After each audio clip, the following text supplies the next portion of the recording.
इसके बाद जो है वो देखो, अभी तक हमने जो पढ़ा है उसमें हमने क्या पढ़ा था, पहले लॉज ऑफ मोशन पढ़े, उन पर बेस्ड क्वेश्चंस देखे। उसके बाद हम फोर्सेस के बारे में बात करने गए तो हमने नॉर्मल फोर्स को पढ़ा, टेंशन फोर्स को पढ़ा। अब फिर हमने टेंशन से रिलेटेड या स्ट्रिंग पुली सिस्टम्स के रिलेटेड कुछ क्वेश्चन सोल्व करे, स्ट्रिंग पुली सिस्टम्स के बारे में पढ़ा। अब हम थोड़ा सा आगे चलते हैं अगले पॉइंट पर। अगला पॉइंट हमारा आता है स्प्रिंग फोर्स। एक और दूसरा फोर्स आता है जिसका नाम क्या है, spring spring. Force. Spring force is nothing. Spring force is simply the force provided by the spring या force applied by the spring. Force applied by spring. अब देखो बेटा, हम हमारे पास जो स्प्रिंग होती है उस स्प्रिंग में ने जितना फोर्स अप्लाई करा वही क्या कहलाता है, स्प्रिंग फोर्स कहलाता है। स्प्रिंग जो है वो जब मैन्युफैक्चर होके, स्प्रिंग जो है वो जब किसी भी एक प्लांट से मैन्युफैक्चर होके बाहर आती है और स्प्रिंग जो है वो इस तरीके से रखी हुई होती है, मतलब स्प्रिंग के ऊपर हमने कोई कंप्रेशन या एक्सपेंशन नहीं कर रखा, स्प्रिंग बस रखा है, रखा गया है, तो ऐसे केस में उसकी जो लेंथ होती है वो एल नोट होती है और उसको ही हम क्या कहते हैं, नेचुरल लेंथ कहते हैं। ये हमारे पास इसकी नेचुरल लेंथ है। तो वास्तव में नेचुरल लेंथ क्या है, नेचुरल लेंथ एक स्प्रिंग की लेंथ है जब उस पर हमने कोई भी फोर्स अप्लाई नहीं कर सकता रखा, या उसके अंदर कोई भी एक्सपेंशन और कंप्रेशन हमने प्रोड्यूस नहीं कर रखा, सिंपल स्प्रिंग ऐसे रखा हुआ पड़ा है। अब देखो, अगर हम स्प्रिंग को ऐसे कंप्रेस करेंगे तो स्प्रिंग फोर्स किधर लगाएगा, कंप्रेस करने पर ये क्या करना चाहेगा, क्या क्या टेंडेंसी होगी इसकी, वापस ये अपनी शेप और साइज को रिगेन करना चाहेगा। यस। ऐसा क्या काम कर रहे हो, सुन नहीं रहे क्या, लिख रहे हो आप बीच बीच में से? हाँ। लिख लिया? हाँ। बना दी स्प्रिंग, बना दी नेचुरल लेंथ? बोलो बोलो।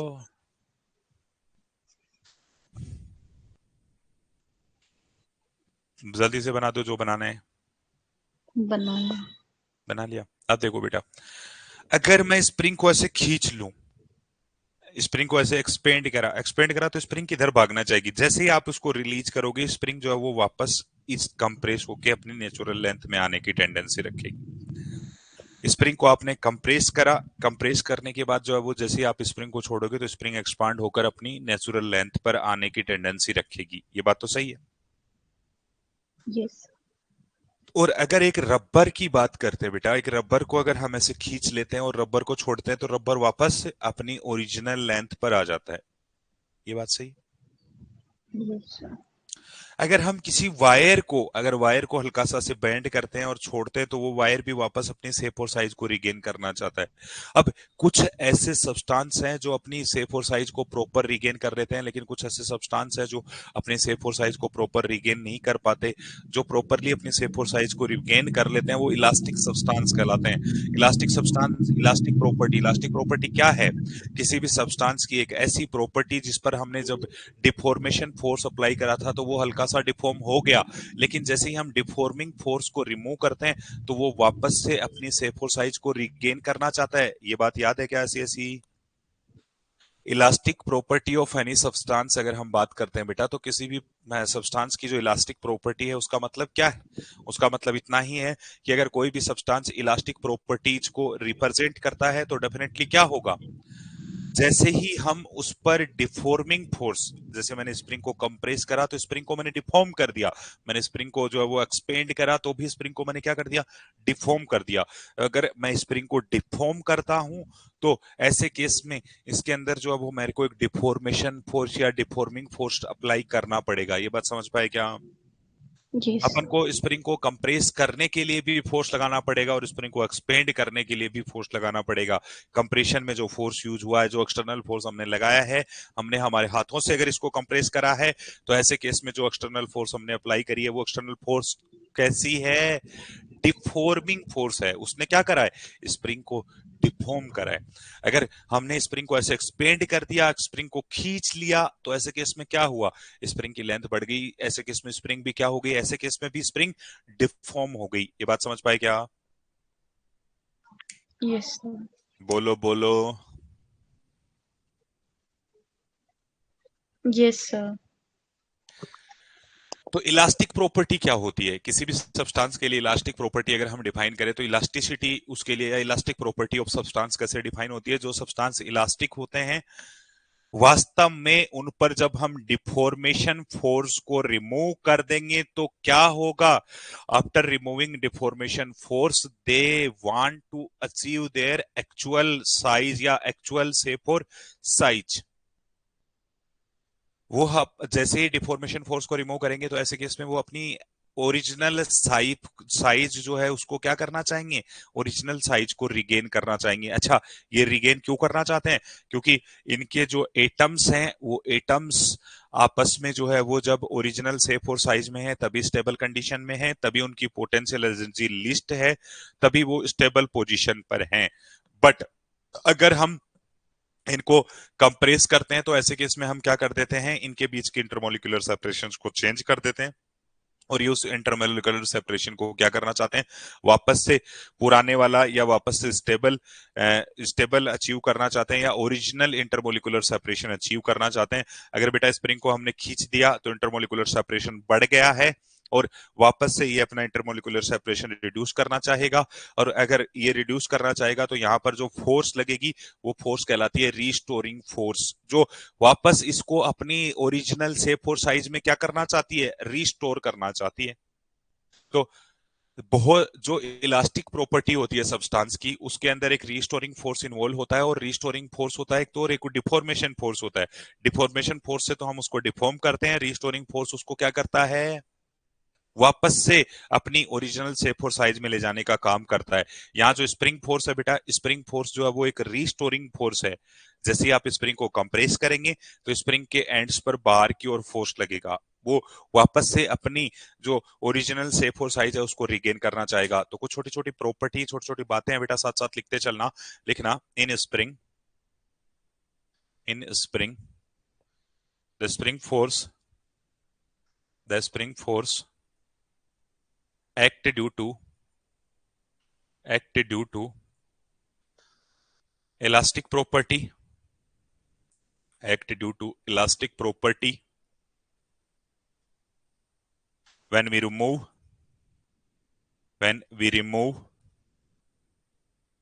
deformation force या force of deformation,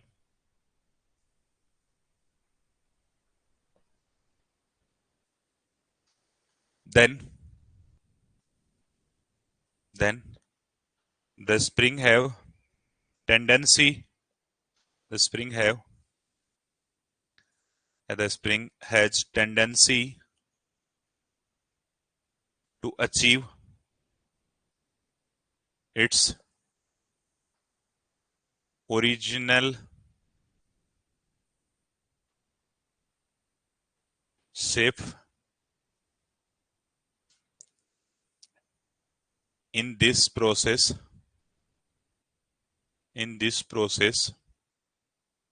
the restoring force involved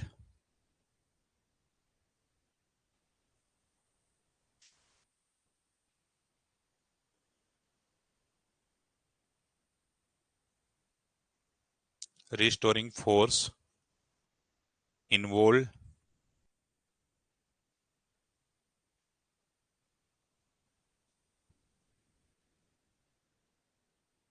involve this force is spring force. This force is spring force. Okay, तो वास्तव में क्या होता है बेटा, जब हम एक स्प्रिंग के ऊपर कोई एक्सटर्नल फोर्स लगाते हैं तो उसके कारण स्प्रिंग जो है वो डिफॉर्म हो जाती है, और जैसे एक्सटर्नल फोर्स को हम रिमूव करते हैं तो ऐसे केस में क्या होता है? जैसे ही हम एक्सटर्नल फोर्स को रिमूव करते हैं तो डेफिनेटली जो स्प्रिंग है वो अपनी ओरिजिनल शेप और साइज को रिगेन करना चाहती है। जब वो अपनी ओरिजिनल शेप और साइज को रिगेन करना चाहती है तो ऐसे केस में क्या होगा?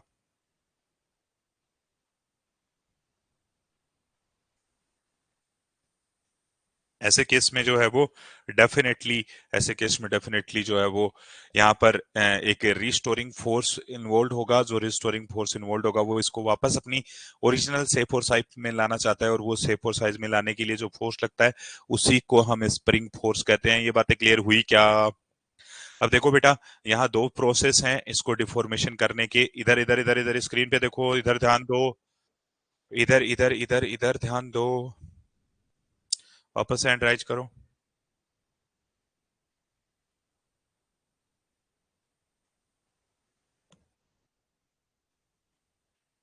इधर ध्यान देना बेटा। हमारे पास ये स्प्रिंग है, इस स्प्रिंग को हम कंप्रेस कर सकते हैं। जब हम इसको कंप्रेस कर देंगे तो इसकी जो लेंथ है वो चेंज हो जाएगी। इतनी लेंथ इसकी कम हो गई है, इसकी ये ओरिजिनल लेंथ थी, नई लेंथ जो है वो ये वाली आ गई है।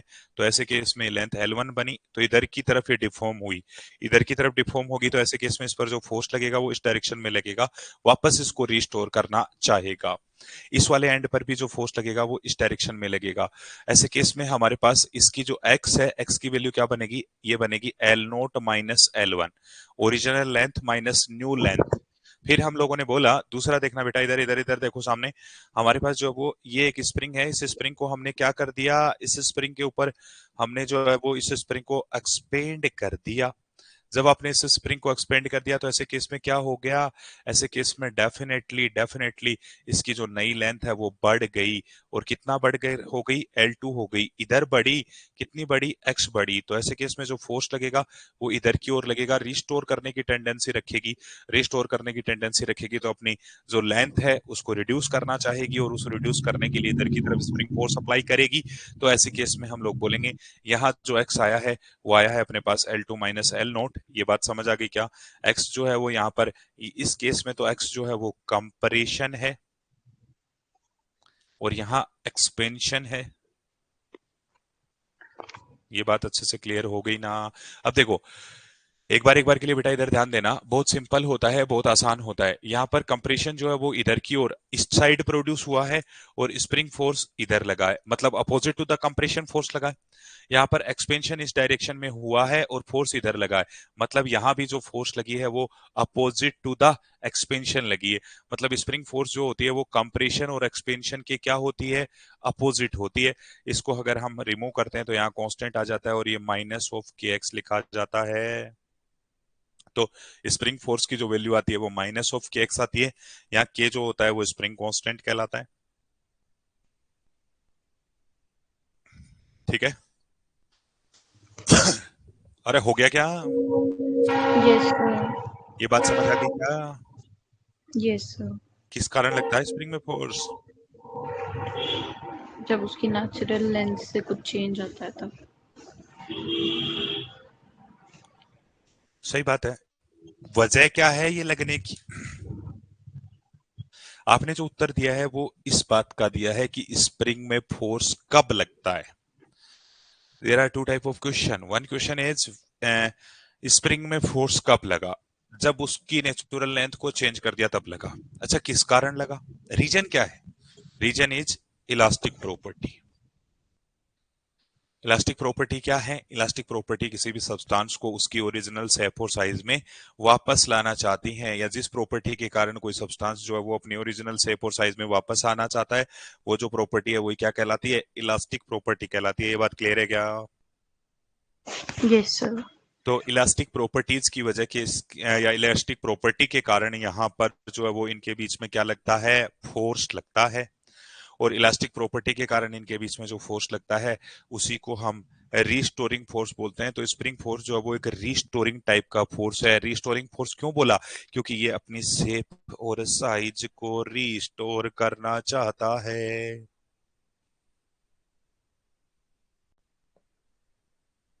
ठीक है? Yes sir. कुछ समझ आया? Yes sir. अच्छा, यंग मॉडुलस क्या होता है? परेशान हो रहे हो? नहीं। नहीं तो यंग मॉडुलस क्या होता है बताओ? कांस्टेंट होता है। किसका है? लॉ। कॉन्स्ट? किसके इक्वल होता है?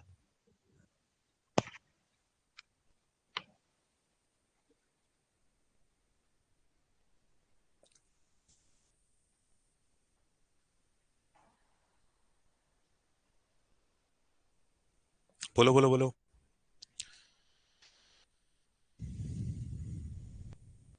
जल्दी से बोलो बेटा, आगे बढ़े, ताकि नहीं आता तो ऐसे बोलो नहीं आता। कांस्टेंट नहीं होता है, बस इतना याद है वो रेशियो होता है। किस किस का रेशियो होता है? ऐसे नींद लेके क्यों पढ़ रहे हो? बैठ के पढ़ो ना। अब स्ट्रेस और स्ट्रेन का। अगर मैं एक थर्ड आदमी को ये आवाज अभी अभी आपने जैसा बोला है वैसा सुनाऊं तो उसको क्या लगेगा कि यह बच्चा तो नींद लेके पढ़ रहा है? नहीं। नहीं क्या? सच बात तो यही है। क्या होता है? कांस्टेंट होता है? क्या रेशियो होता है? किसका रेशियो होता है? स्ट्रेस और स्ट्रेन का रेशियो होता हाँ देखो बेटा, लॉन्गिट्यूडनल जो स्ट्रेस और स्ट्रेन होती है उसके लिए मॉडुलस ऑफ इलास्टिसिटी जो होता है उसको हम यंग मॉडुलस बोलते हैं। लॉन्गिट्यूडनल स्ट्रेस और स्ट्रेन कब बिल्ड होती है? जब हम डिफॉर्मिंग फोर्स जो है वो parallel to the length apply करते हैं और इसका क्रॉस सेक्शन एरिया ए रखते हैं, और ऐसे केस में इसकी लेंथ एल रखते हैं और यहाँ लेंथ में जो चेंज आ रहा है वो डेल्टा एल रखते हैं। तो ऐसे केस में लॉन्गिट्यूडनल के लिए लेंथ के लॉन्ग, देखो बेटा, शियर मॉडुलस ऑफ रिजिडिटी भी होता है, बल्क मॉडुलस ऑफ रिजिडिटी भी होता है। अब बल्क मॉडुलस ऑफ रिजिडिटी जो है वो बीटा से हम रिप्रेजेंट करते हैं, वो वॉल्यूमेट्रिक जो है वो वॉल्यूमेट्रिक स्ट्रेस की टर्म्स में डिफाइन होता है। और जो अपने पास यंग मॉडुलस होता है वो लेंथ की टर्म्स में डिफाइन होता है। तो यंग मॉडुलस वाई बराबर लिखा जाता है longitudinal stress divide by longitudinal strain. वास्तव में यंग मॉडुलस वाई जो है वो लिखा जाता है F divide by A upon, नीचे क्या, डेल्टा एल और अपॉन एल, ये लिखेंगे। है। यस। अब देखना बेटा, मैं इसको थोड़ा सा सिंप्लीफाई करता हूँ। फोर्स लिखने के लिए मैं जो है वो इन क्वांटिटीज को उधर ले जाता हूँ, तो Y into delta L by L और इंटू एरिया ए, एरिया चला गया ऊपर बराबर आ गया फोर्स, ऐसा ही आएगा क्या? Yes sir. पता चल गई कैलकुलेशन कैसे करी है? Yes sir. तो हमारे पास जो है वो यंग मॉडुलस इस तरीके से आ गया। अब डेल्टा एल, डेल्टा एल क्या है? Change in length. Change in length लिखूंगा तो फोर्स एफ बराबर आएगा Y A divide by L into X. X जो है वो क्या है? Change in length. ओहो, स्प्रिंग फोर्स भी तो इसी के प्रोपोर्शनल आया था। चेंज इन लेंथ जो है उसी को तो हम कंप्रेशन और एक्सपेंशन बोलते हैं। तो यस। ये जो वैल्यू है वो किसके इक्वल है? वास्तव में ये कांस्टेंट के है। तो स्प्रिंग कांस्टेंट के जो होता है ना, spring constant K is simply equal to Y A divide by L. Spring constant is simply define as Young's modulus into area into length, और इसी वजह से हम लोग बोलते हैं कि spring constant is inversely proportional to length. ये बात समझ आई क्या? Yes sir. अगर किसी स्प्रिंग को काट कर आधा कर दिया जाए तो उस स्प्रिंग का स्प्रिंग कांस्टेंट के साथ क्या फर्क पड़ेगा?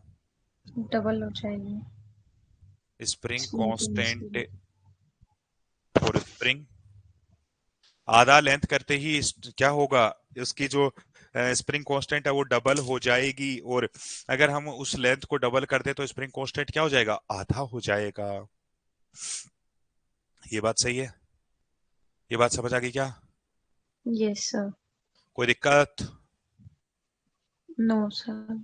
अब ये बात अच्छे से क्लियर कर लो बेटा कि हमारे पास इलास्टिक प्रॉपर्टीज के कारण ही स्प्रिंग फोर्स एक्ट करता है, और स्प्रिंग फोर्स को जब हम कैलकुलेट करते हैं तो एक्चुअल में स्प्रिंग फोर्स जो है वो यंग मॉडुलस के टर्म्स में ही कैलकुलेट करा जाता है। और हम लोग ये भी देखते हैं कि स्प्रिंग फोर्स जो है उसका वैल्यू आता है Y A divide by L into X, where X is the change in length. और फिर हम लोग जब इसकी डायरेक्शन देखते हैं तो ये जो है वो चेंज इन लेंथ के जस्ट अपोजिट आता है। अगर लेंथ इधर चेंज हुआ है तो ये फोर्स इधर आएगा, लेंथ इधर चेंज हुआ तो फोर्स इधर आएगा। लेंथ चेंज इन लेंथ के अपोजिट आएगा तो ये एफ बराबर minus Young modulus Y A divide by L into X लिखा जाएगा। और ऐसे केस में हम लोग बोलेंगे ये Y A divide by L है, वही क्या कहलाता है? Spring constant. स्प्रिंग कांस्टेंट जो है वो लेंथ के क्या होता है? इनवर्सली प्रोपोर्शनल होता है। मेरे ख्याल से ये कहानी आपको अच्छे से क्लियर हो गई होगी। ये कहानी जो है वो आपने कभी भी ऐसी नहीं सुनी होगी, क्योंकि मुझे विश्वास है लोगों पर। हो गया? Yes sir. लिख लिया क्या? Yes sir. तो हमने बोला स्प्रिंग को अगर आधा लेंथ कर दिया जाए तो स्प्रिंग कांस्टेंट डबल हो जाएगा। अब देखो इधर, सुनो सुनो सुनो सुनो, एक छोटी सी बात हमने करी थी कि मास जो है वो फोर्स को क्या करता है, कंज्यूम करता है। कब, कब कंज्यूम करता है? जब एक्सेलरेटेड मोशन करता है। कितना फोर्स कंज्यूम करता है? एम ए के बराबर कंज्यूम करता है। याद नहीं आ रहा कुछ? आ रहा है। बेटा आप जो है वो आपने पढ़ा है क्या नहीं पढ़ा है, ये चीज आपने को याद है या नहीं है? हमने बोला था एक ब्लॉक है, इससे आगे जाएंगे तो ऐसे केस में क्या हो जाएगा, थोड़ा सा फोर्स का एक कंजप्शन कर लेगा। अगर हाँ। इधर फोर्स एफ लगाई तो इससे जस्ट बाद फोर्स कितनी ट्रांसफर होगी, F minus M A transfer होगी। अगर ये एक्सेलरेटेड मोशन कर रहा है तो वास्तव में ये कितनी फोर्स को कंज्यूम कर लेगा, एम इंटू ए के बराबर फोर्स को कंज्यूम कर लेगा। तो फर्दर ट्रांसफर कितनी करेगा, एफ माइनस एम ए। याद आ रहा है क्या कुछ? Yes sir. अगर मैं यूं बोलूं कि आइडियल स्प्रिंग जो होती है वो मासलेस होती है तो क्या कोई फोर्स कंज्यूम करेगी? नहीं। नहीं, फोर्स कंज्यूम नहीं करेगी, तो हर एक पॉइंट पर फोर्स सेम होगी। सेम होगी। अगर इधर स्प्रिंग फोर्स लगा है तो हर एक पॉइंट पर फोर्स किसके बराबर लगेगा, स्प्रिंग फोर्स। स्प्रिंग के दोनों एंड पर फोर्स की वैल्यू सेम बनी रहती है, क्योंकि हम जो बातें करते हैं वो आइडियल स्प्रिंग के लिए करते हैं, और आइडियल स्प्रिंग वास्तव में क्या है, मासलेस है। अब ट्रेन में जो बड़ा बड़ा स्प्रिंग लगा होता है ना, वो आइडियल नहीं होता है, उसके पास मास होता है, बहुत ज्यादा मास होता है, हैवी वेट की स्प्रिंग होती है, उसके लिए दोनों एंड पर फोर्स सेम नहीं आएगी। क्यों? क्योंकि जो फोर्स है वो मास के कारण क्या हो जाएगी, कंज्यूम हो जाएगी। याद करो बेटा, जब हमने आइडियल स्ट्रिंग की बात करी थी तो हमने लिखा था कि अगर एक स्ट्रिंग है उसका मास जीरो है तो मास जीरो होने के कारण हर एक पॉइंट पर टेंशन सेम होगी।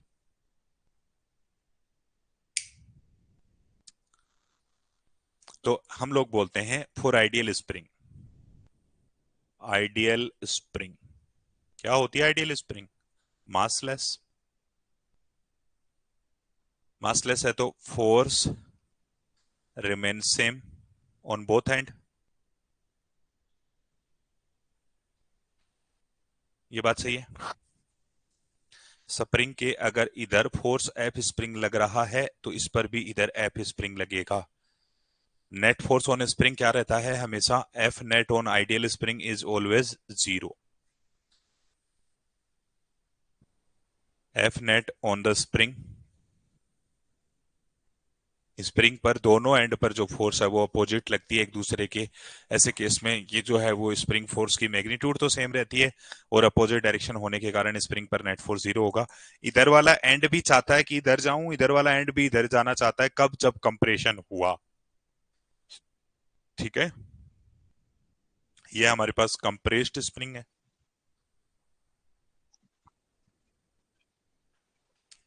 बेटा आपको जो है वो मेरे ख्याल से सुनना भी चाहिए और थोड़ा थोड़ा जो है वो ध्यान देना चाहिए, थोड़ा थोड़ा बेटा बातों को रिकॉल भी करना चाहिए कभी कभी। कल पेपर है क्या आपका? हाँ। कितने बजे से है? 9 बजे। पढ़ लिया क्या? हाँ। क्या पढ़ा है? बायोलॉजी पढ़ ली पूरी?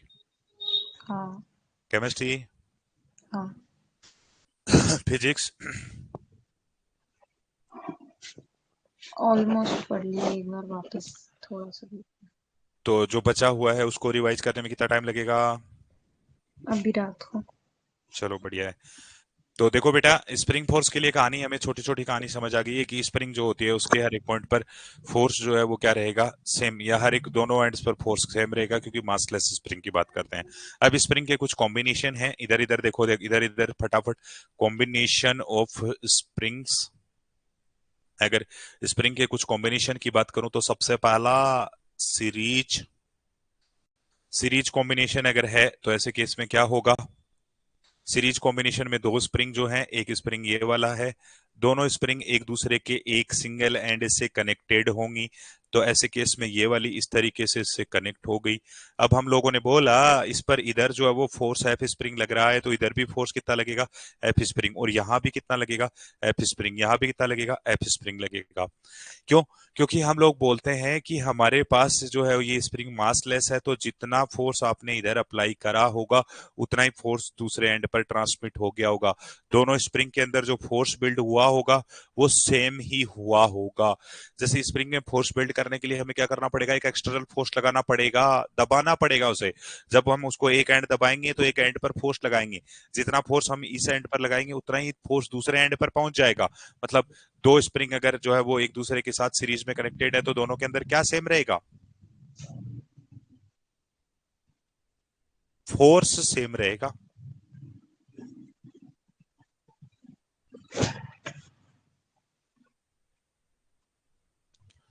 हम लोग बोलते हैं इन दिस कॉम्बिनेशन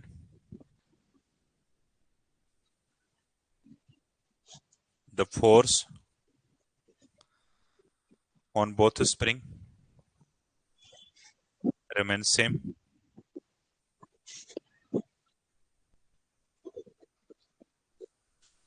यहाँ पर पहली स्प्रिंग का स्प्रिंग कांस्टेंट K1 है, स्प्रिंग के अंदर एक्सपेंशन X1 हुआ, दूसरी स्प्रिंग के लिए स्प्रिंग कांस्टेंट K2 है, इसके अंदर एक्सपेंशन X2 हुआ।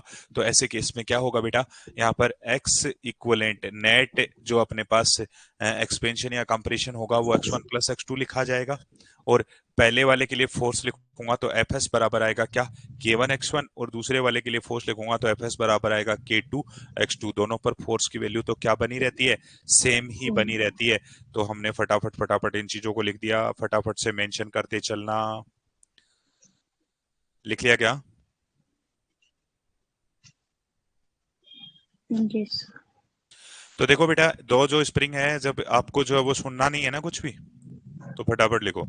जब दो स्प्रिंग हैं और दोनों स्प्रिंग जो है वो सीरीज कॉम्बिनेशन में कनेक्टेड हैं, तो ऐसे केस में डेफिनेटली क्या होगा, ऐसे केस में डेफिनेटली डेफिनेटली जो है वो दोनों स्प्रिंग पर फोर्स सेम लगेगा। अब इसके बाद इधर देखना बेटा, सपोज दैट हमारे पास ये कोई एक स्प्रिंग है और ये हमारे पास एक और स्प्रिंग है, इसके साथ हमने कनेक्ट करी, अभी अभी जो कॉम्बिनेशन हमने बनाया था उसी की बात कर रहे हैं। हम लोगों ने बोला इन दोनों में जो फोर्स लगेगी वो सेम लगेगी। ऐसे केस में इसका स्प्रिंग कांस्टेंट K1 था, इसका X1 एक्सपेंशन आया, इसका स्प्रिंग कांस्टेंट K2 था, इसमें एक्सपेंशन X2 प्रोड्यूस हुआ। अगर मैं इन दोनों को रिप्लेस करके एक बड़ी स्प्रिंग लगा दूं जिसके लिए स्प्रिंग कांस्टेंट जो है उसको मैं कह दूं कि K इक्विवेलेंट है, और ये भी वही काम करे जो पहले वाली कर रही है। इक्विवेलेंट लिखने का मतलब क्या होता है, इक्विवेलेंट लिखने का मतलब इतना ही होता है कि अगर हम इन दोनों को रिप्लेस करके एक नई स्प्रिंग अटैच कर देते हैं तो ऐसे केस में उस स्प्रिंग का भी हमारे पास वही काम होगा जो इन दोनों ने मिलकर करा है। इन दोनों ने मिलकर काम क्या करा, इन दोनों ने जो है वो टोटल इनके अंदर जो एक्सपेंशन या कंप्रेशन हुआ वो X1 प्लस X2 हुआ। तो इन्होंने टोटल फोर्स कितनी प्रोवाइड करी, F स्प्रिंग के बराबर प्रोवाइड करी।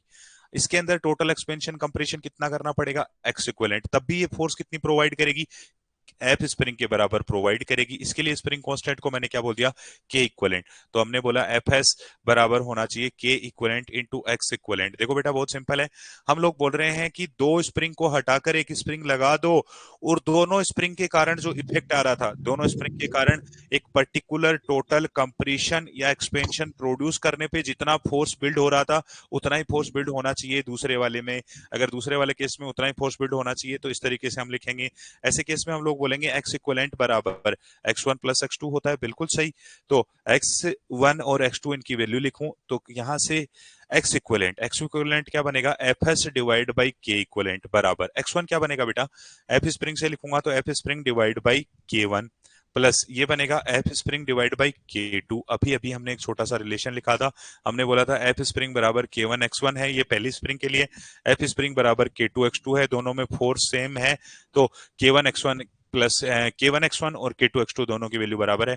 तो ऐसे केस में यहाँ से X1 और X2 की वैल्यू पुट कर दी, X1 और X2 की वैल्यू पुट करी तो कुछ ऐसा रिलेशन आया। जब आपने इसको फर्दर सिंप्लीफाई करा तो आपके पास वैल्यू आ गई 1/K equivalent that must be equal to 1/K1 plus 1/K2।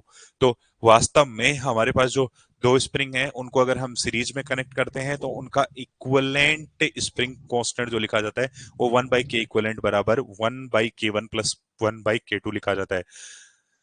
Series combination में हमें एक ही बात अच्छे से दिमाग में रखनी है कि सीरीज कॉम्बिनेशन में दोनों स्प्रिंग को मिलने वाला फोर्स सेम रहता है। अब हम बात करते हैं पैरेलल कॉम्बिनेशन की।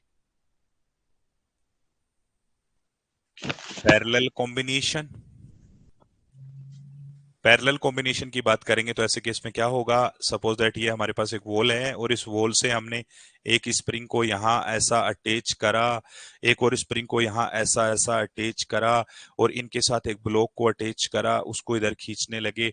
तो ऐसे केस में ये स्प्रिंग K1 थी, ये K2 थी, इसके अंदर भी एक्स प्रोड्यूस होगा और इसमें भी एक्स प्रोड्यूस होगा।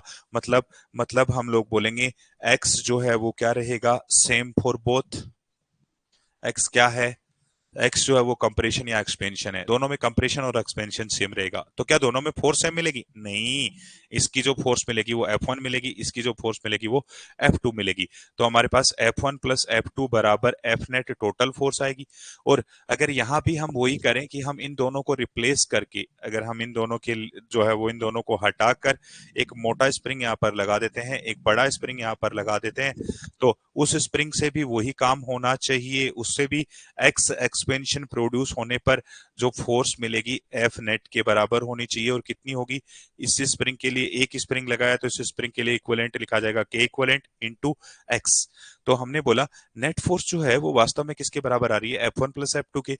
पहले वाले की फोर्स कितनी, पहले वाले की फोर्स आई K1 इंटू एक्स, दूसरे वाले की K2 इंटू एक्स।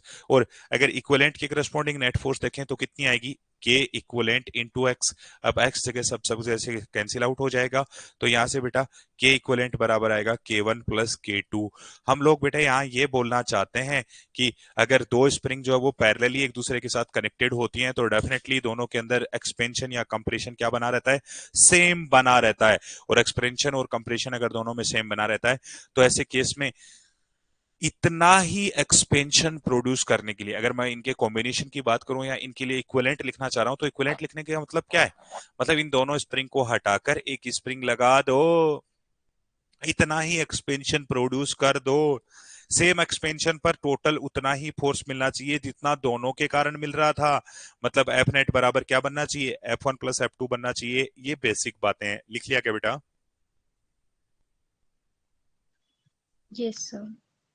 चलो आगे बढ़ते हैं। ये कुछ कहानी है स्प्रिंग की, स्प्रिंग के कॉम्बिनेशन की। अब एक छोटे से सवाल से के साथ या एक अब जो है वो थोड़ा सा हम आगे बढ़ते हैं, स्प्रिंग के कुछ क्वेश्चंस सोल्व करते हैं, स्प्रिंग से रिलेटेड कुछ क्वेश्चंस की बात करते हैं। देखो क्या है वो इस क्वेश्चंस।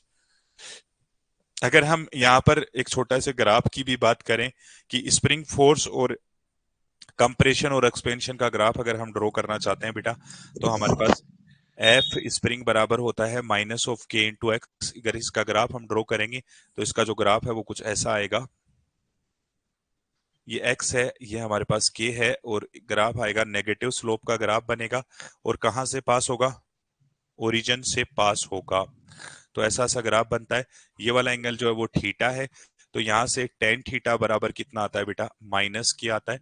यहाँ पर एफ स्प्रिंग बराबर क्या लिखा गया है, माइनस के इंटू एक्स। वास्तव में हमने जो ग्राफ ड्रॉ करा है वो स्प्रिंग फोर्स और एक्स के बीच में ग्राफ ड्रॉ करा है। स्प्रिंग फोर्स को वाई एक्सिस पर रखा तो हमारे लिए वाई बना बराबर क्या आ जाता है, वाई बराबर एम एक्स। तो एम की जो वैल्यू आई वो कितनी आई, माइनस के। एम किस चीज को रिप्रेजेंट कर रहा है, स्लोप को रिप्रेजेंट कर रहा है। तो इस spring force versus x graph का जो स्लोप है वो एम के इक्वल आता है। लिख लिया क्या बेटा? Yes sir. चलो आगे बढ़ते हैं बेटा, कुछ छोटे छोटे सवाल जो है वो कैलकुलेट करते हैं, बहुत इजी इजी क्वेश्चन सोल्व करते हैं। एक छोटा सा सवाल है, आपको फटाफट से सोल्व करना है। सवाल इतना सा ही है, आपको पूछा गया है फाइंड एक्सपेंशन, फाइंड इलोंगेशन। इतना स्प्रिंग के अंदर एक्सपेंशन या इलोंगेशन होगा, जल्दी से बता दीजिए आंसर क्या आएगा।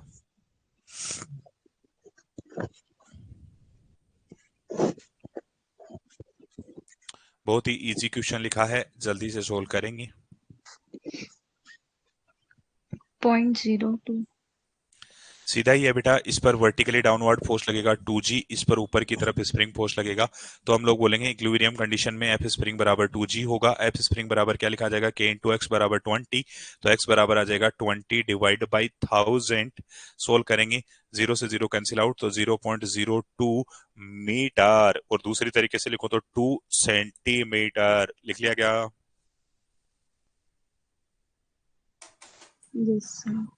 चलो बहुत अच्छी बात है, फटाफट फटाफट से आगे बढ़ जाते हैं अगले क्वेश्चन की ओर। अगला क्वेश्चन आपके सामने स्क्रीन पर है। आपको पूछा गया है find the elongation in both spring.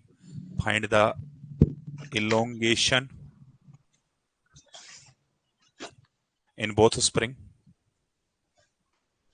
दोनों स्प्रिंग के अंदर इलोंगेशन क्या होगा, पहले वाले में क्या होगा, दूसरे वाले में क्या होगा, फटाफट बता दो। हो गया, जल्दी से करना है।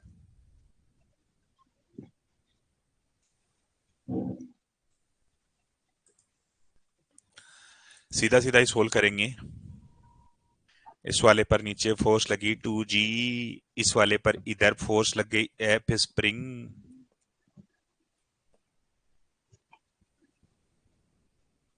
उसकी तो वही होगी, नीचे वाले की पॉइंट कितनी होगी, 0.02। ऊपर वाले की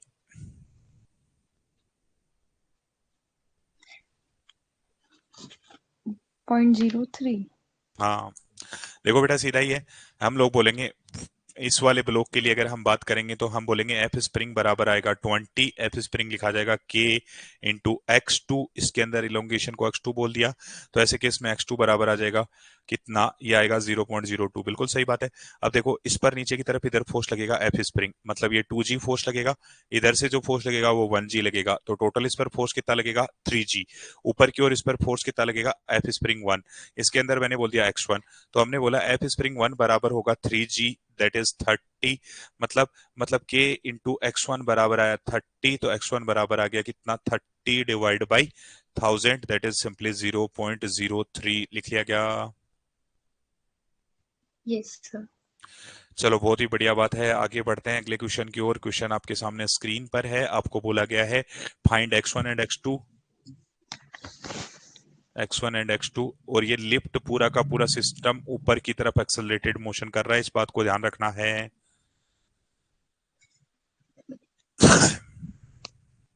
जल्दी से बता दो।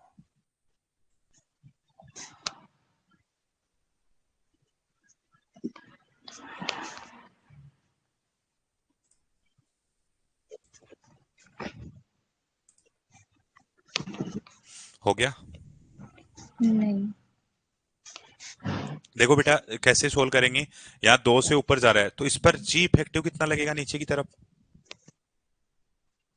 इसको यहाँ खड़े होके देख लूंगा ना, यहाँ खड़े के देखूंगा तो ये ऊपर की ओर एक्सेलरेटेड मोशन कर रहा है, ये भी ऊपर की ओर एक्सेलरेटेड मोशन कर रहा है, तो जी इफेक्टिव कितना हो जाएगा।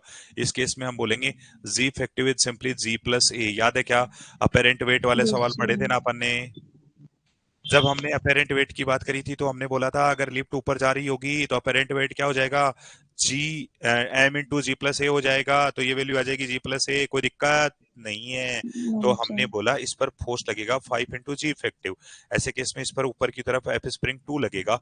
ये बात तो समझ आई क्या, ये बात अगर समझ यस आई तो सर। हमने बोला एफ स्प्रिंग 2 बराबर बनेगा क्या, k2x2 बराबर कितना 5 इंटू जी इफेक्टिव, ये लिखा जाएगा। चलो K2 कितना 1000 इंटू x2 कैलकुलेट करना है, 5 इंटू जी इफेक्टिव कितना हो जाएगा 10 प्लस 2, सोल्व कर देंगे तो ये 12 ये हो जाएगा 60, तो x2 बराबर आएगा 60 डिवाइड बाई 1000, बोला तो 0.06। 0.06। इस पर जो है वो नीचे की तरफ फोर्स कितना लगेगा बेटा 3g, इस पर 3g लगेगा, और एक फोर्स इस पर स्प्रिंग फोर्स भी लगेगा FS2। FS2 की वैल्यू कितनी थी, FS2 की वैल्यू थी 5 इंटू जी इफेक्टिव, तो अपने पास ये जी इफेक्टिव है, तो इधर कितना लगेगा, इस पर लगेगा 5 इंटू जी इफेक्टिव। हमेशा ये ध्यान रखना है कि हम अपेरेंट वेट से इसे सोल्व कर सकते हैं। तो हम लोगों ने बोला कि यहाँ पर एफ एस वन बराबर क्या आएगा, K1 इंटू x1 बराबर क्या बनेगा, बराबर बनेगा 3g effective plus F S two की वैल्यू भी लिख दूं तो ये बन जाएगा 8g इफेक्टिव, ये बनेगा है। यस पांच सर। 5 + 3 8। तो ऐसे केस में x1 बराबर आ जाएगा 8 इंटू जी इफेक्टिव कितना था? जी 12। माइनस। जी माइनस ए। नहीं, कौन वो प्लस ही होगा, सॉरी सॉरी। कान के नीचे मारने वाला है ये बात तो। 12 कितना होता है? 96। तो ये आ जाएगा 0.096। ऐसा बनेगा? यस। नहीं। सही तो है। सही कैसे लिखा?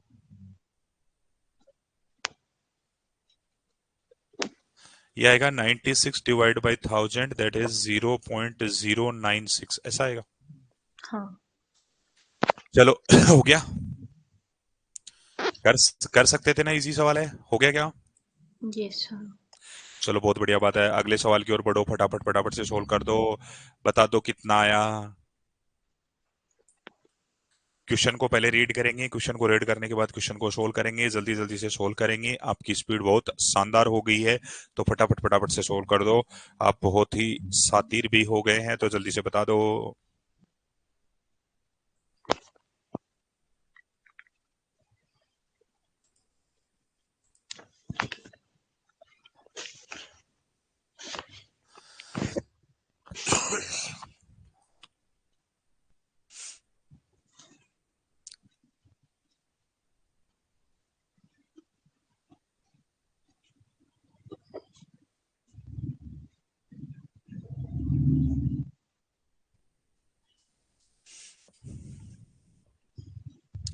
हाँ बेटा, हो गया क्या? No sir.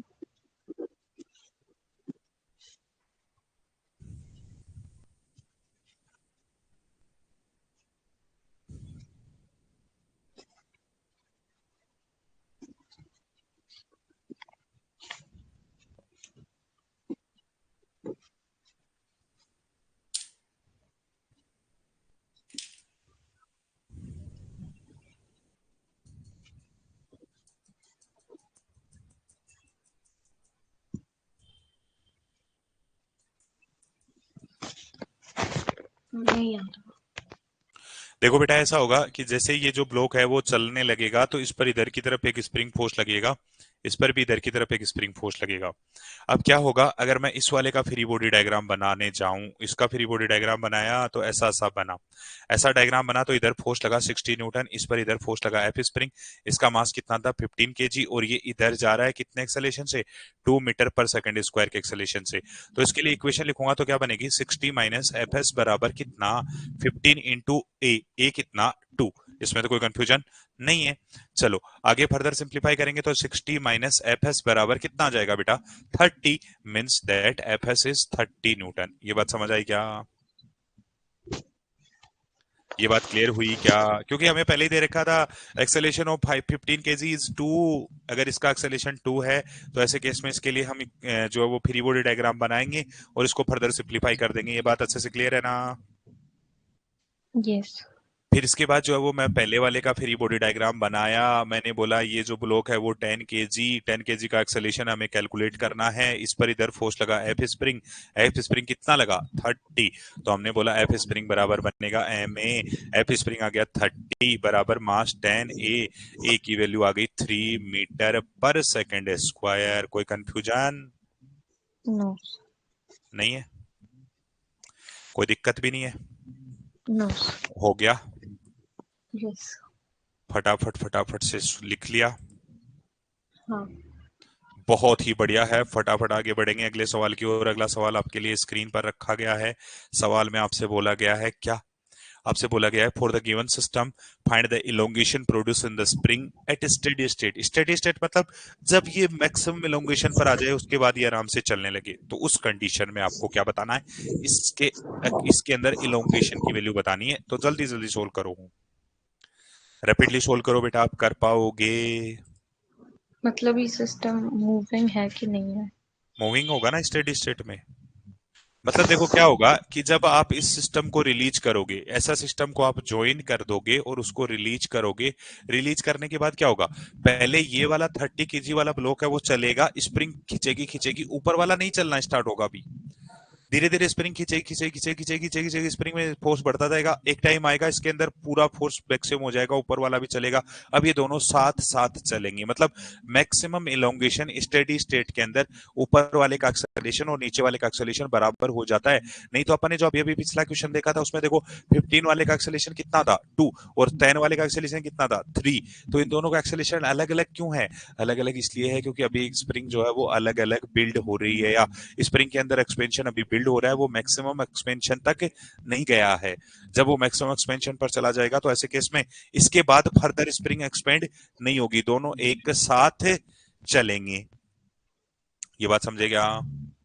यस। जब दोनों एक साथ चलेंगे तो ऊपर वाले को एक्सेलेरेशन और नीचे वाले का एक्सेलेरेशन क्या रहेगा? सेम। तो सोल्व कर देते हैं। इसका एक्सेलेरेशन आ गया ए, इसका एक्सेलेरेशन आ गया ए, इस पर फोर्स ऊपर की तरफ लगी स्प्रिंग वाली, नीचे लगी इस पर 30 जी, और इस इधर इस पर स्प्रिंग फोर्स लगी। ऐसे केस में हमने बोला 40 इंटू ए बराबर एफ स्प्रिंग, एक इक्वेशन आई। दूसरी इक्वेशन क्या आई? 30 जी माइनस एफ स्प्रिंग बराबर कितना आ गया बेटा? 30 ए। एक इक्वेशन ये आ गई, एक इक्वेशन ये आ गई। तो ऐसे केस में सबसे पहले हम स्प्रिंग फोर्स ही कैलकुलेट करना चाह रहे हैं, तो हम क्यों ना एक्सेलरेशन को एलिमिनेट कर दें। एक्सेलरेशन को एलिमिनेट करने के लिए क्या लिखेंगे? 30 जी माइनस एफ स्प्रिंग बराबर,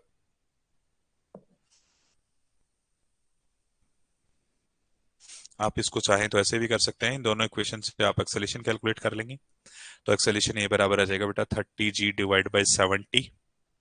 सोल्व करेंगे तो ये वैल्यू आ जाएगी अपने पास 30 डिवाइड बाय 7। ये एक्सेलेरेशन आ गया, एक्सेलेरेशन आ गया तो स्प्रिंग फोर्स आ जाएगा, स्प्रिंग फोर्स होगा के एक्स बराबर कितना आएगा? 40 इंटू 30 डिवाइड बाय 7।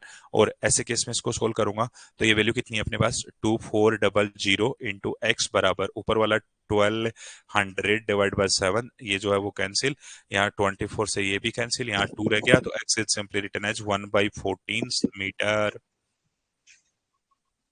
समझ आ गया क्या क्या कर दिया? समझ आ गया क्या?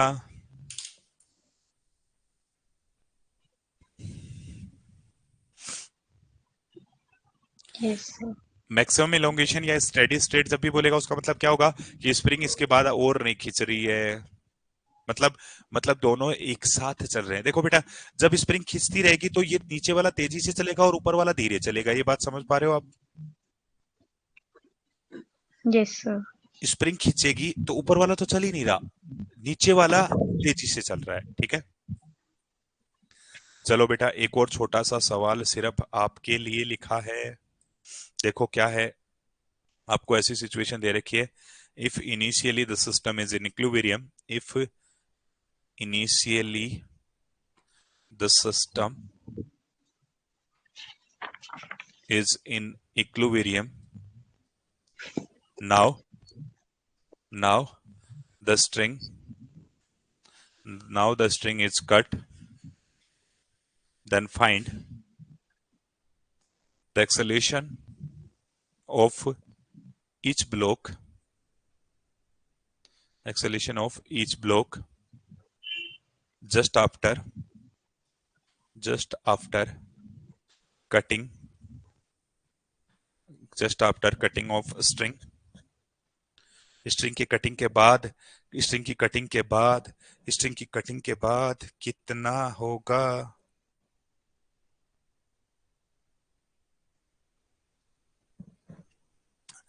दोनों ब्लॉक का एक्सेलेरेशन बता दीजिए फटाफट।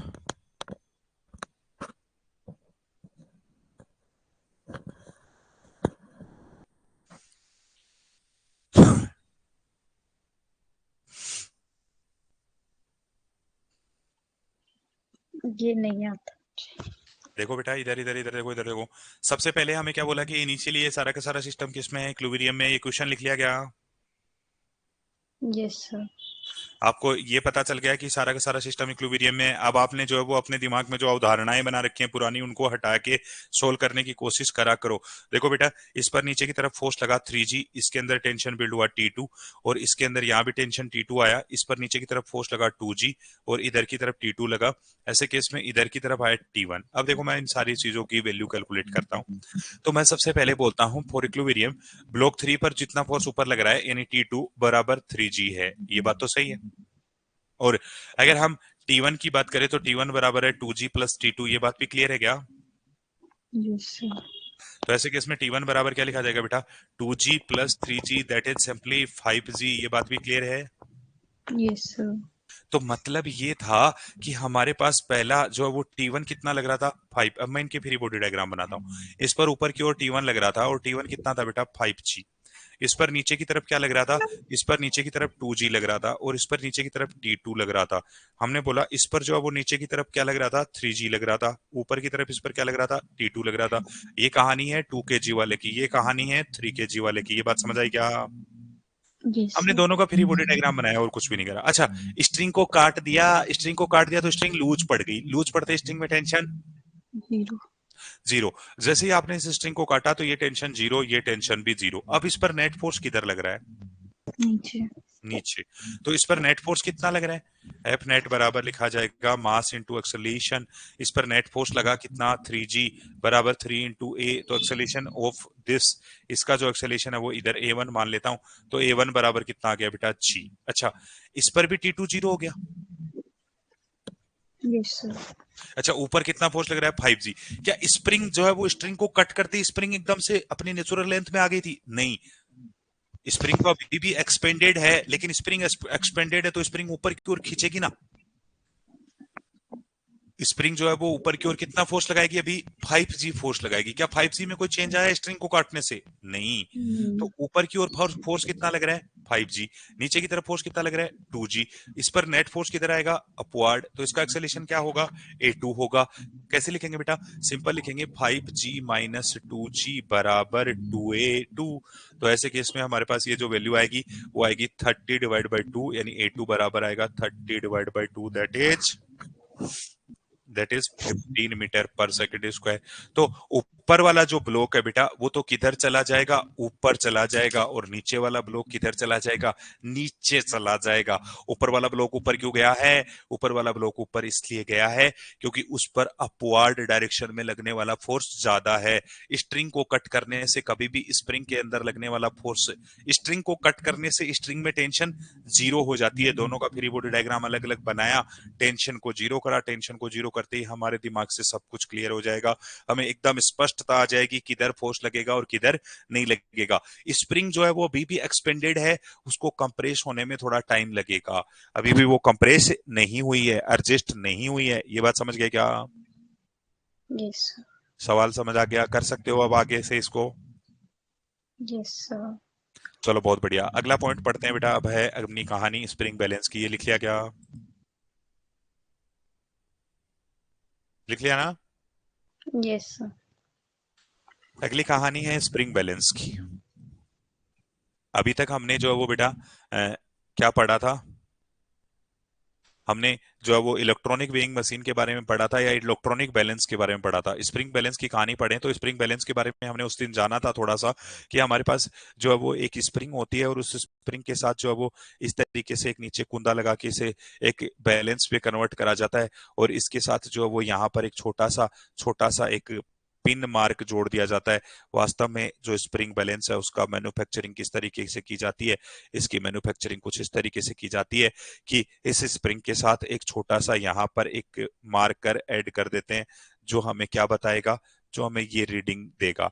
और ये इसको एक बॉक्स में भी बंद कर देते हैं, और यहाँ पर इस पर मार्किंग कर देते हैं। तो जैसे ही हम स्प्रिंग के ऊपर यहाँ पर एक किसी भी ब्लॉक को अटैच करेंगे तो इस स्ट्रिंग के अंदर क्या होगा? एक टेंशन प्रोड्यूस होगी। इस पर नीचे की तरफ फोर्स क्या लगेगी? mg। और यहाँ पर एक स्प्रिंग फोर्स बिल्ड होगा। टेंशन टी जो है वो स्प्रिंग फोर्स के इक्वली होगी। वास्तव में हम लोग बोलते हैं spring balance measure the tension, measure the tension force और स्प्रिंग फोर्स एक ही बात है, दोनों को हम टेंशन बोले या स्प्रिंग फोर्स बोले। Spring force in the spring, spring force in the spring. Spring को जितना टेंशन मिला या स्प्रिंग को जितना फोर्स मिला, उसका ये मेजरमेंट करती है, और उस मेजरमेंट से हमें ये मास बताती है। मास बराबर क्या लिखा जाता है, या रीडिंग ऑफ स्प्रिंग बैलेंस कैसे लिखी जाती है, रीडिंग ऑफ स्प्रिंग बैलेंस। बेटा हमने इसके बारे में बात कर ली थी, इसकी रीडिंग आएगी एफ स्प्रिंग डिवाइड बाई जी, या इसकी वैल्यू आएगी कितनी, टेंशन टी डिवाइड बाई जी। कैसे, हमने बोला यहाँ लगने वाला स्प्रिंग फोर्स ऊपर वाला और एमजी जब बैलेंस हो जाएंगे, जब ये रुक जाएगा, एकदम से जब रुक जाएगा, तब हम रीडिंग देखेंगे। तब हम रीडिंग देखेंगे कि कांटा कहाँ आया। कांटे ने क्या मेजर करा, स्प्रिंग फोर्स को मेजर करा, और स्प्रिंग फोर्स से उसको क्या मिला, एक्सपेंशन या इलोंगेशन मिला। जो इलोंगेशन होगा उसी से हम रीडिंग का वैल्यू बताते हैं। तो reading is simply written as T divide by g. ये बातें समझ आ गई क्या। Yes sir. तो कोई भी स्प्रिंग जो होती है या कोई भी स्प्रिंग बैलेंस जो होता है, वो स्प्रिंग बैलेंस हमेशा और हमेशा किस चीज को बताता है, वो स्प्रिंग बैलेंस हमेशा और हमेशा रीडिंग लेने के लिए किसका मेजरमेंट करता है, वो वास्तव में मेजरमेंट करता है स्प्रिंग फोर्स का। अब एक बात बताओ बेटा, अगर मान लो सुनो सुनो सुनो सुनो सुनो सुनो, सुन रहे हो क्या। अगर मान लो ये दो स्प्रिंग है अपने पास, एक स्प्रिंग ये वाली, एक और एक स्प्रिंग ये वाली, ये कैसे कनेक्टेड है, किस तरीके से कनेक्टेड है जी। सीरीज में। अच्छा, सीरीज में कौन सेम, एफ। F same. तो इसको फोर्स सेम मिलेगी, इसको भी फोर्स सेम मिलेगी, तो क्या होगा, रीडिंग सेम हो दोनों का जाएगा। सेम है। सेम आएगा। अच्छा, ओहो ज्ञान हो गया। और अगर मान लो पैरेलल में होंगी तो एक्सपेंशन सेम होता है, रीडिंग जरूरी नहीं है दोनों का सेम आए, एक स्प्रिंग बैलेंस एक स्प्रिंग बैलेंस। अब इसने फोर्स ऊपर की तरफ लगाया FS1, इसने फोर्स लगाया FS2, तो जो जो टोटल रीडिंग है वो टोटल रीडिंग दोनों की मिलाकर आती है। इसकी रीडिंग M1 आएगी और इसकी M2 आएगी। तो नेट फोर्स जो होता है वो किसके इक्वल बनता है बेटा, FS1 प्लस FS2 दोनों के इक्वल बनता है, दोनों के एडिशन से बनता है। दोनों के एडिशन से बनेगा तो ऐसे केस में क्या होगा, ऐसे केस में जो टोटल रीडिंग है वो पहली और दूसरी दोनों के कारण सम होकर आएगी। दोनों की जो रीडिंग है वो रीडिंग का सम एक्चुअल रीडिंग होगी। लेकिन अगर सीरीज में कनेक्टेड है तो दोनों की जो रीडिंग है वो एक्चुअल रीडिंग के इक्वली आएगी, और दोनों की रीडिंग क्या मिलेगी, सेम मिलेगी। ये कहानी समझ आई क्या। Yes sir. तो फटाफट फटाफट से अब छोटे छोटे सवाल सोल्व करना स्टार्ट करेंगे। जल्दी जल्दी जो है वो हम क्वेश्चंस को सोल्व करेंगे, जल्दी जल्दी से जो है वो आंसर बताएंगे। आपको जो है वो सबसे पहले एक छोटा सा सवाल, सिंपल सा सवाल दिया गया है, फटाफट से लिख लेना। लिख लिया क्या है। Yes sir. इसके बाद नीचे एक छोटी सी डायलॉग भी लिख लेना, लिख देना। If two spring balance, if two spring balance are in series, then their reading must be same, must be same and equal to, and equal to actual reading। किसके बराबर होगी, एक्चुअल रीडिंग के बराबर होगी। If two spring balance are in parallel, then then sum of sum of their reading, sum of their reading is equal to actual reading। वास्तव में जो इन दोनों की रीडिंग होगी उनका जो सम होगा वो एक्चुअल रीडिंग के बराबर होगा। ये बात अच्छे से समझ गए क्या। Yes sir. चलो फटाफट से लिख लिया क्या। Yes sir. बहुत ही बढ़िया है। अब खटाखट से जो है वो अगला एक छोटा सा सवाल आपके लिए स्क्रीन पर लिखा, बताओ रीडिंग कितनी, रीडिंग कितना मेजर करेगा।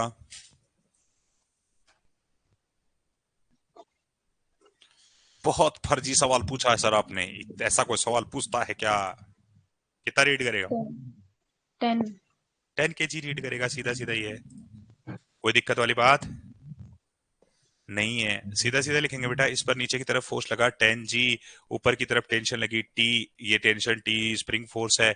तो हमने बोला स्प्रिंग फोर्स बराबर आ गया 10 जी, तो एफ स्प्रिंग डिवाइड बाई जी बराबर आ गया 10। तो रीडिंग जो आ गई वो भी कितनी आ गई, 10 के बराबर आ गई। यस लिख लिया। यस अगला सवाल सिर्फ आपके लिए, दुखी तो नहीं हुए हो? नो ठीक है, फिर तो मैं दुखी करने का ही ले रखा ठेका। Reading of spring balance.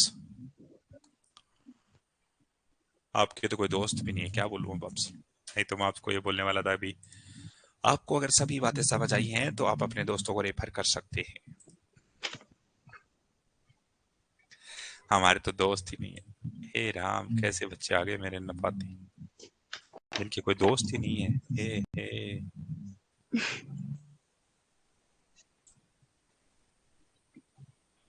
कोई तो दोस्त बनाओ बेटा। नहीं क्यों?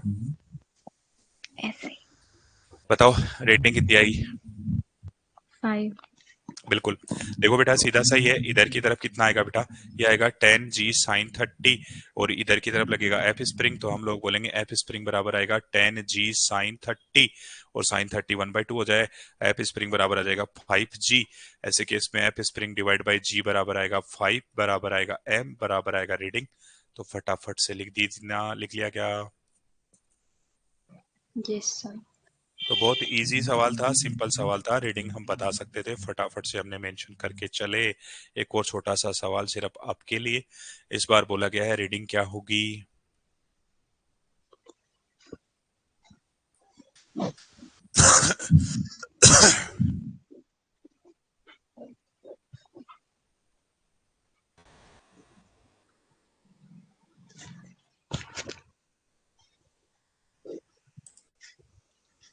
ट्वेंटी 20 आएगी। देखो, देखो बेटा, सीधा सा ही है। इस पर नीचे की तरफ फोर्स लगेगा 10 जी, इस पर भी नीचे की तरफ फोर्स लगेगा 10 जी, और दोनों पर अगर फोर्स 10 जी लगेगा तो इस पर ऊपर की ओर टेंशन लगेगी टी, इस पर भी टेंशन टी लगेगी, यहाँ टेंशन टी लगेगी, यहाँ टेंशन टी लगेगी। यहाँ जो टेंशन आएगी वो 2T आएगी। 2T टेंशन जो है वो एफ स्प्रिंग के बराबर बनेगी। अगर ये रेस्ट में है तो टी बराबर आएगा 10 जी, और ये भी रेस्ट में है तो टी बराबर 10 जी आ जाएगा। और एफ स्प्रिंग जो आएगा वो किसके बराबर आएगा बेटा, 2T के बराबर आएगा। तो ये वैल्यू आ जाएगी अपने पास 20 g. Now the F spring divide by g बराबर आएगा 20, that is mass, that is reading. ये बात ठीक है? ऐसे ही यस लिखा, हो गया। यस चलो आगे बढ़ते हैं एक और छोटे से सवाल की ओर। एक और छोटा सा सवाल ऐसा है, बोला गया रीडिंग इज, बताओ जी क्या होगी इसकी रीडिंग। जल्दी से सोल्व कर दीजिए, बिना टाइम वेस्ट करे जल्दी से सोल्व करने की प्रयास करें।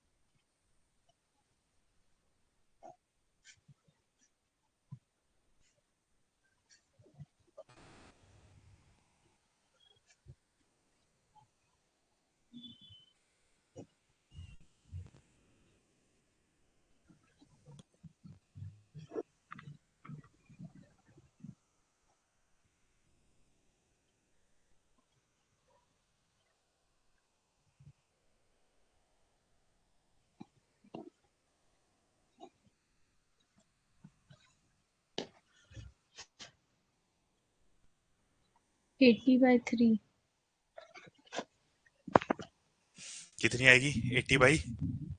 80/3 या 8/3? 80/3 आएगी। हाँ देखो बेटा कैसे सोल्व करेंगे, इस पर नीचे की तरफ 10 जी लगा, इस पर नीचे की तरफ 20 जी लगा।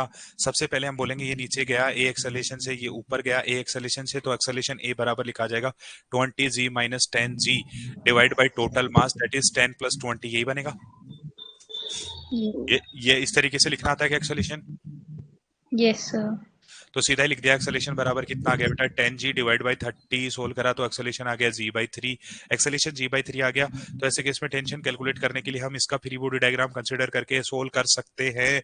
क्या लिखेंगे 20g माइनस टी बराबर 20 इंटू g/3, सोल्व करूं तो मेरे पास t बराबर आ जाएगा 20g प्लस 20g/3, सोल्व करूं तो ये बनेगा 80g/3। ये तो टेंशन आई, आपने फिर गलती कर दी ना बेटा, यहाँ पर इधर टेंशन टी इधर टेंशन टी तो इधर टेंशन 2t, पता चल गया गलती क्या हो गई है। तो एफ स्प्रिंग बराबर कितना आएगा बेटा 2t आएगा, दैट इज 160g/3।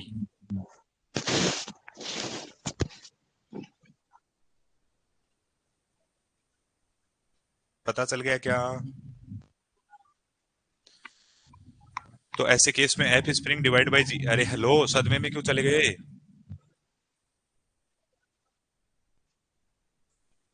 ये आपने टी को आप उधर ले गए और इसको ऐड कैसे कर दिया। टी को उधर ले गए उसको उधर ले आए, सब्ट्रैक्ट होगा, ऐसा क्या। हाँ।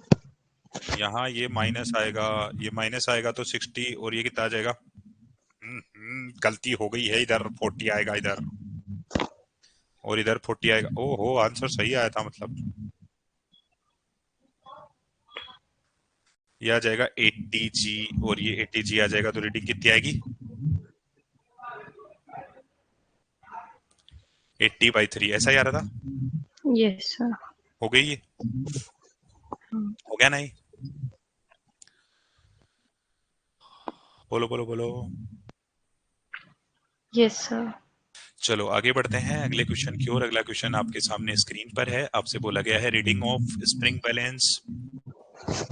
क्या एक इसकी रीडिंग बता दीजिए, फटाफट फटाफट से बता दीजिए। 20। 20, देखो कैसे मिला।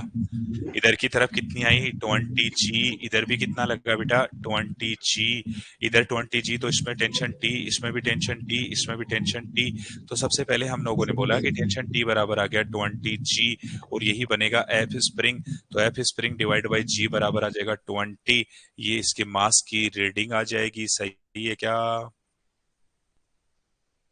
ऐसा ही करा है। यस। चलो आगे बढ़ते हैं अगले एक और छोटे से सवाल की ओर, फटाफट फटाफट से सोल्व करते चलेंगे। जल्दी जल्दी से जो है वो ये लिख लिया क्या। Yes sir. चलो आगे बढ़ते हैं बेटा अगले क्वेश्चन की ओर। अगला क्वेश्चन जो है वो कुछ इस तरीके से है, आपसे बोला गया है reading of S1 and S2, इन दोनों की रीडिंग। आ गया क्या आंसर।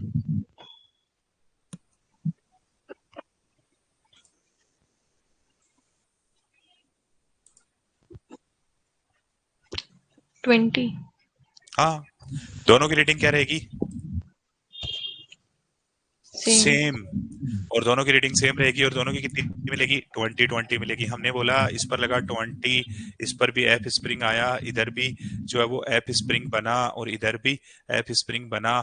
तो हम लोग बोलेंगे for S1 and S2 force is same, force is same, so reading is same, so reading is also same. ठीक है, रीडिंग कैसे लिखेंगे, m बराबर F spring divide by G, that is 20g divide by G, solve करेंगे तो दोनों का reading 20 आएगा। लिख लिया क्या। Yes sir. आगे बढ़े हैं हम एक और क्वेश्चन की ओर। एक और क्वेश्चन देखो क्या है बेटा, हमारे पास जो है वो दो रीडिंग है, दो स्प्रिंग बैलेंस इस तरीके से दे रखे हैं, एक S1 दे रखा है और एक S2 दे रखा है। आपसे पूछा गया है reading S1 and S2, S1 और S2 की रीडिंग क्या होंगी, जल्दी से बता दीजिए। अब हम ये भी बोल देते हैं कि both are identical, both are identical, दोनों आइडेंटिकल है। दोनों आइडेंटिकल है तो ऐसे केस में इसका फोर्स भी एफ स्प्रिंग आएगा, इसका फोर्स भी एफ स्प्रिंग आएगा, इस पर नीचे की तरफ फोर्स 20g लगेगा। तो definitely twice of F spring बराबर किसके बनेगा बेटा 20g के बराबर बनेगा। तो एफ स्प्रिंग बराबर कितना आएगा 10g आएगा। तो एफ स्प्रिंग डिवाइड बाई जी बराबर कितना बनेगा 10 बनेगा। ये अपने पास रीडिंग आएगी दोनों की, रीडिंग ऑफ ईच समझ गए कि क्या कर दिया? Yes sir. दोनों अलग अलग होते हैं। मान लो ये कह देता कि इस वाले का स्प्रिंग कांस्टेंट 2k है और इसका स्प्रिंग कांस्टेंट k है, दोनों किस तरीके से कनेक्टेड है? पैरेलल में। पैरेलल में कनेक्टेड होंगे तो x जो है वो दोनों के लिए क्या रहेगा? सेम। इसका स्प्रिंग फोर्स कितना लिखते? f। इसका स्प्रिंग फोर्स कितना लिखते? 2f। समझे कुछ बात? Yes sir. तो एक का स्प्रिंग फोर्स जो है वो स्प्रिंग कांस्टेंट अगर एक का डबल है और एक का हाफ है, तो ऐसे केस में जो है वो जिसका डबल है उसका स्प्रिंग फोर्स डबल हो जाएगा। तो ऐसे केस में मैं क्या लिखता बेटा, अगर ये दोनों आइडेंटिकल नहीं होती तो ऐसे केस में लिखता 3f बराबर 20g। तो f बराबर 20 डिवाइड बाई 3g। तो एक f वाले की रीडिंग तो आ जाती 20/3, दूसरे वाले की रीडिंग आ जाती 40/3। ये बात समझ गए क्या? है यस सर। कोई दिक्कत? No sir. सोल्व कर सकते थे। अगर ये दोनों आइडेंटिकल नहीं देगा तो भी सोल्व कर पाओगे क्या? यस है? सर। अरे नींद कैसे ले ली? नींद ले ली ना थोड़ी सी? नहीं। नहीं क्या? मेरे को तो लग गया। पानी वानी का गिलास रखा करो, नींद नहीं लेनी होती फिर। आपको बोला गया है कि the reading of dynamometer at steady state. Steady state मतलब दोनों के दोनों कैसे मोशन करने लगे हैं?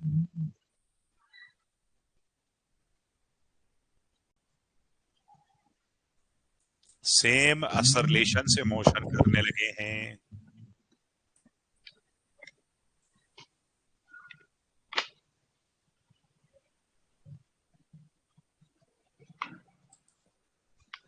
हो गया? No sir. कर दो भाई, कर दो कर दो।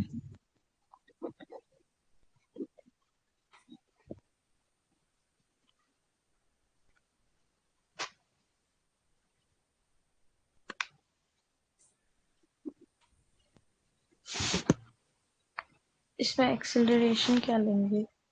दोनों का एक्सेलरेशन सेम होगा। कैलकुलेट करेंगे ना। स्टेडी स्टेट है, देखो बेटा, अभी अभी हमने बात करी थी। In case of steady state acceleration of both block become same. क्यों? क्योंकि स्टेडी स्टेट के बाद इस स्प्रिंग के अंदर फर्दर एक्सपेंशन नहीं होता। दोनों के दोनों जितना मैक्सिमम पॉसिबल एक्सपेंशन था वो हो चुका है। अब दोनों के दोनों ब्लॉक एक साथ चलेंगे। और जब ये दोनों एक साथ चलेंगे तो ऐसे केस में क्या होगा? ऐसे केस में दोनों का एक्सेलरेशन सेम होगा। इसका एक्सेलरेशन ए, इसका एक्सेलरेशन ए। इस पर फोर्स लगी एफ एस, इस पर भी फोर्स लगी एफ एस। ऐसे केस में हम लोग बोलेंगे सीधा ही एक्सेलरेशन ए बराबर net force that is 40 divide by total mass 4 + 6। Solve करा तो एक्सेलरेशन आ गया 4 मीटर पर सेकंड स्क्वायर। ये बात पता चलेगी क्या? इंटरनल फोर्स जो है वो तो एक्सेलरेशन में पार्ट ही नहीं करेंगे। नेट एक्सटर्नल फोर्स देखते हैं। नेट एक्सटर्नल फोर्स यहाँ पर कितना है? 40 है और टोटल मास कितना है? 10 है। तो ऐसे केस में एक्सेलरेशन 4 आ जाएगा। एक्सेलरेशन अगर 4 आ जाएगा तो स्प्रिंग फोर्स कैलकुलेट किया जा सकता है, चाहे आप इससे करो चाहे इससे करो। आपने जो है वो इधर देखा, इधर वाले पर लगा एफ स्प्रिंग, इसका एक्सेलरेशन आ गया 4। और ये जो है वो 4 के एक्सेलरेशन से जा रहा है, इसका मास 4 kg है। तो ऐसे केस में एफ स्प्रिंग बराबर क्या आएगा?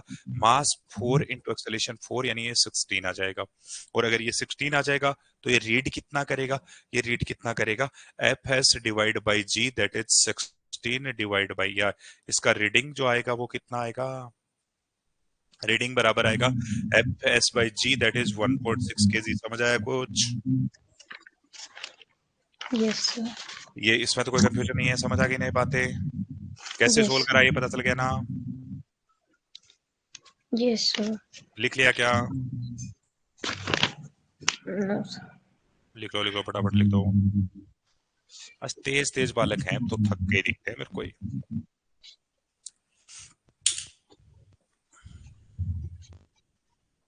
लिख लिया।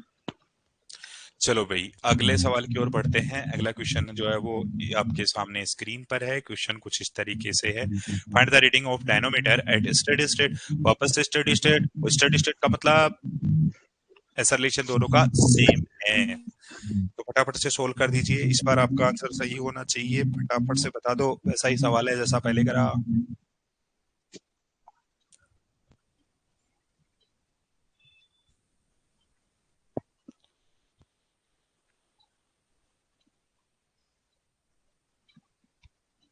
.4। देखो बेटा, कैसे सोल्व करेंगे हम लोग बोलेंगे, ये इधर ए एक्सेलेरेशन से जाएगा तो ये भी ए एक्सेलेरेशन से जाएगा।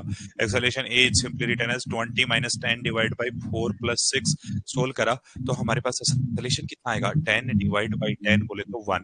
एक्सेलेरेशन 1 आ गया, इस पर इधर फोर्स लगा एफ स्प्रिंग।